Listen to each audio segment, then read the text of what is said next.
प्रधानमंत्री नरेंद्र मोदी का मध्य प्रदेश दौरा रहेगा कल।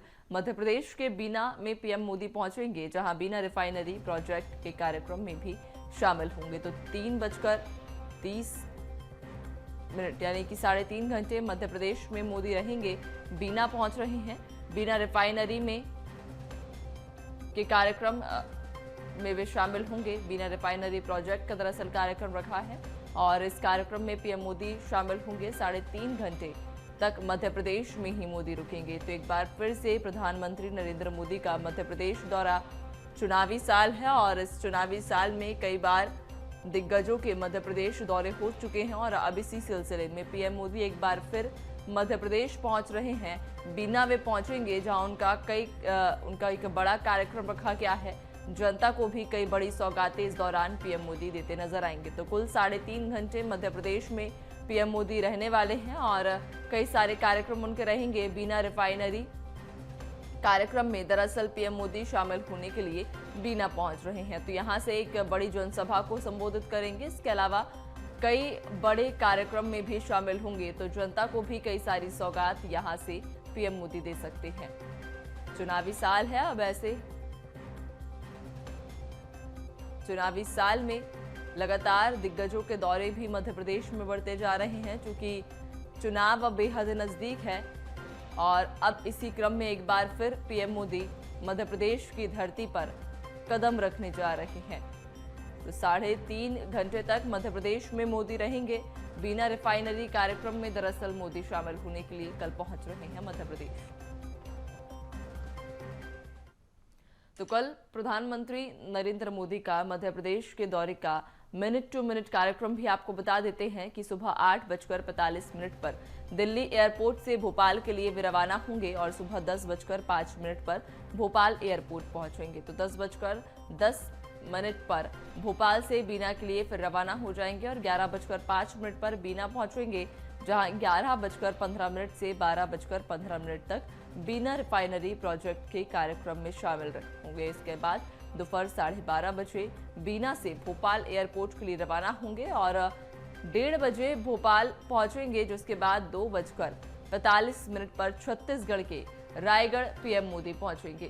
तो ये पीएम मोदी का मिनट टू मिनट कार्यक्रम, जहां सुबह से दिल्ली एयरपोर्ट से रवाना होंगे और भोपाल पहुंच जाएंगे। भोपाल पहुंचने के बाद सीधा बीना के लिए पीएम मोदी रवानगी दे देंगे, यानी कि सुबह 8:45 पर दिल्ली से भोपाल के लिए रवाना होंगे और 10:05 पर भोपाल के एयरपोर्ट पीएम मोदी पहुंच जाएंगे, जिसके बाद उनके आगे के कार्यक्रम रहेंगे। तो 10:10 पर भोपाल से बीना के लिए पीएम मोदी रवाना होंगे।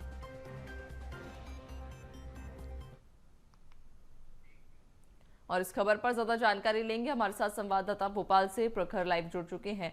प्रखर, देखिए, प्रधानमंत्री नरेंद्र मोदी एक बार फिर से मध्य प्रदेश की धरती पर कदम रखने जा रहे हैं और इस बार बीना पहुंचेंगे। इसके पहले भी देखा गया था कि सागर में पीएम मोदी गए थे और अब एक बार बीना पहुंचकर एक बड़ी सौगात जनता के लिए।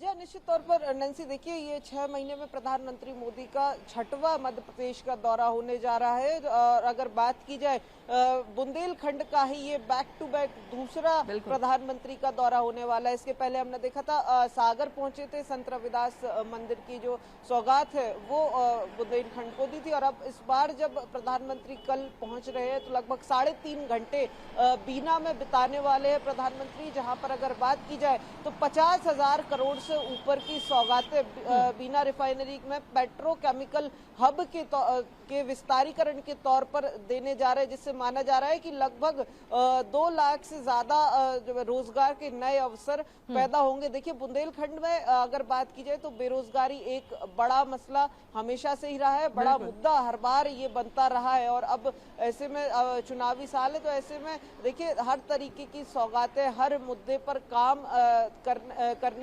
करना चाह रही है सरकार, अगर बात की जाए। क्योंकि देखिए, मध्य प्रदेश का अगर बात करें सियासी गणित की, तो देखिए 26 सीटें बुंदेलखंड में हैं, जिसमें से इस समय अगर बात करें 17 सीटें जो हैं लगभग वो बीजेपी के कब्जे में। लेकिन अगर वही बात की जाए 2013 में यही सीटें 20 थी यानी कि 3 सीटों का नुकसान पिछले बार हुआ था। सेंधमारी करने में कांग्रेस बिल्कुल पूरी तरीके से कामयाब दिखी थी। वहीं दूसरी तरफ अगर बात करें, यही बुंदेलखंड का इलाका लगभग 56 एससी बहुल सीटों पर भी पूरी तरीके से असर डालता है। तो ऐसे में देखिए, बड़ा वर्ग है, बड़ा मुद्दा भी है, तो तमाम तरीके के जो समीकरण है, सियासी समीकरण है, ये देखिए एक तरफ बेरोजगारी जैसे मुद्दे पर भी वार के रूप में देखा जा रहा है, बेरोजगारी कम करने की तरफ देखा जा रहा है। वहीं दूसरी तरफ अगर इसकी हम सियासी मायने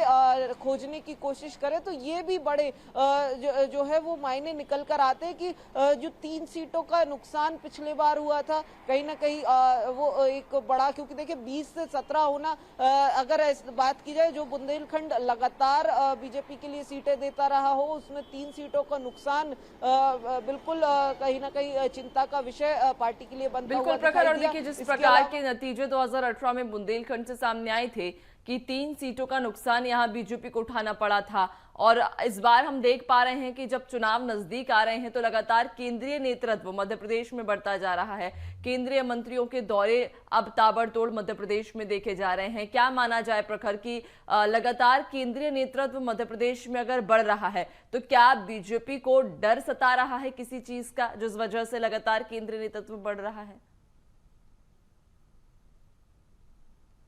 देखिए, केंद्रीय नेतृत्व जरूर लगातार मध्य प्रदेश में बढ़ रहा है, चाहे प्रधानमंत्री की बात करें, चाहे अमित शाह की बात करें, जिन्होंने खुद अपने हाथों में कमान मध्य प्रदेश की संभाल कर रखी है। इसके अलावा केंद्रीय मंत्रियों में बात की जाए तो तमाम दिग्गज, चाहे अनुराग ठाकुर की बात की जाए, राजनाथ सिंह की बात की जाए, तमाम दिग्गजों के दौरे लगातार बढ़ रहे हैं। बिल्कुल विपक्ष इन दौरों को हड़बड़ाहट के तौर पर ही पेश करने की कोशिश कर रहा है, लेकिन अगर बात की जाए तो बीजेपी, देखिए इस बार जो रणनीति बीजेपी की तरफ से बनाई गई है वो तमाम पुरानी रणनीतियों को तोड़ते हुए एकदम से हम देखें तो बिल्कुल नई एक रणनीति के तहत इस बार काम किया जा रहा है। देखिए, मिशन 2023 तो सामने है ही, जहां पर 18 साल की देखने वाली बात होगी कि देखिए चुनाव में अभी भी 2 महीने बचे हैं। अब इन 2 महीनों में कितनी रैलियां और कितने दौरे अब केंद्रीय नेतृत्व के लगातार मध्य प्रदेश में रहेंगे।